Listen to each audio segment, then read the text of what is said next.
ენერგოპრო ჯორჯიასა და აბონენტებს შორის შესაბამისი ხელშეკრულების არარსებობა მოსახლეობისთვის დღემდე პრობლემად რჩება. მომხმარებლების იმ ნაწილს, რომელსაც ძაბვის ვარდნის გამო ძვირადღირებული ტექნიკა დაუზიანდა, კომპენსაცია დღემდე არ მიუღია. ადგილობრივები ხელშეკრულების არსებობის საჭიროებაზე საუბრობენ.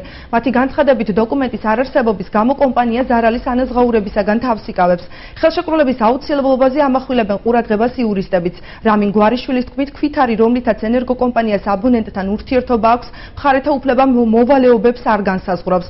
იურისტების თქმით, ქვითარზე უნდა იყოს დართული დამატებითი ვალდებულებები, ანუ უმჯობესია ენერგოპრო ჯორჯია მომხმარებლებთან ხელშეკრულებები გააფორმოს.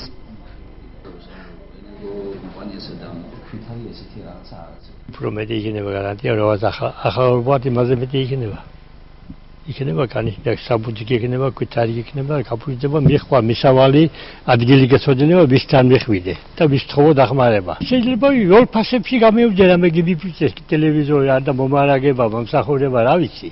ქვითარში არ არის მხარეთა უფლებამოვალეობები განსაზღვრული, ხოლო ხელშეკრულებით, რომელიც მარეგულირებასაც დამტკიცებული, უფლებამოვალეობები მხარეთა განსაზღვრულია და თავის შემთხვევაში მომხმარებელს უფრო ადვილად შეიძლება სასამართლო წესით იდაოს მისი უფლებების აღდგენასთან დაკავშირებით. ქვითარი არ შეესაბამება მარეგულირების დადგენილ მოთხოვნებს. კერძოდ არ არის მაშინ მითითებული მხარეთა უფლებამოვალეობები და ის მოთხოვნები, რომელსაც წესები ადგენს.